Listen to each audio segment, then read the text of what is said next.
Right now tiri kutaura kudai so vazhombe ng'anga huru yekuchipinge, the same ng'anga yakambotaura iyo ichitaura pamusoro peshiri, shiri yehungwe, shiri yezimbabwe, the Zimbabwe bird, the fish eagle, gondo, ranga riri pamusoro kana kuti ranga riri paimba yakwamnangagwa richitogwa nemhepo nechamupupuri nechavhuvhu richisimuka richienda mudenga richibva pamusoro wamnangagwa richidzoka richigadzwa pane umwe musoro mutsva.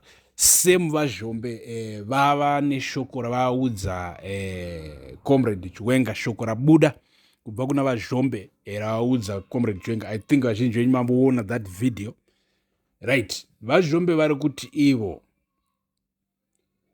right now vari kuona rima, vari kuona a dark cloud riri pamusoro pavachiwenga, riri pamusoro pezimbabwe as a whole right now, and this dark cloud muri yezimbabwe riri kupenya many, dziri kurova in this dark cloud. Harisati rakurova paground pane patiri isusu, but according to ng'anga iyi vanotenda mune zvemudzimu, vanotenda mung'anga kana kuti chero vasingatendi asi vanobhilivha kuti ng'anga dzinotaura chokwadi, ndo news dzenyu idzi handiti, but vasingatendiwo vanoziva kuti izvinhu izvi ndezvenhema mupfungwa dzavo, hadzisi news dzenyu idzi.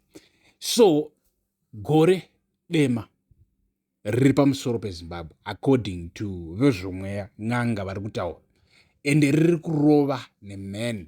So isusu tazobva tabvunzisisa kuna vatete vedu vamasivanda, taakuda kunzwa kuti vatete vemasivanda tiudze, imimi ndimunoziva nezvechinyakare, ndimunoziva nezvetsika, ndimunoziva nezveng'anga, kana kuti kana paakutaugwa pachinzi gore dema riri kurova mheni, chii chinenge chichiitika.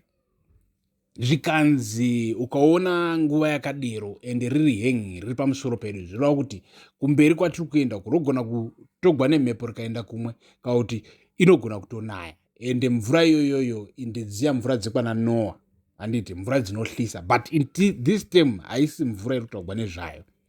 Panogona kuita nyonga-nyonga, panogona kuita bongozozo muzimbabwe, but vaendera kumberi vazhombe vachitaura ivo kuti havasi kungoona gore dema chete, but shiri iyaiya gondo renyika rezimbabwe, the Zimbabwe bird, razobva rabva mukati megore dema muya rakananga pasi, ende paraenda vari kuti vaona chiwenga. Vazhombe vari kuti vaona chiwenga, chiwenga ndo wanangwa nezimbabwe bird, but mukunangwa kwake nezimbabwe bird havana kuona achigadzwa chimuchigaro, havana kuona achipiwa chigaro umambo, asi vaona achipiwa zodzo rekusarudza kana kuti rekugadzirisa environment inoita kuti mambo mutsva asarudzwe. Muri Zimbabwe muri pabata here? Iyi ishiri yenyika, gondo, hungwe, Zimbabwe bird, handi muri pabata, riri kunzi rainda pana vachiwenga, but maonero ari zviri kuitwa harina kugadza vachiwenga umambo.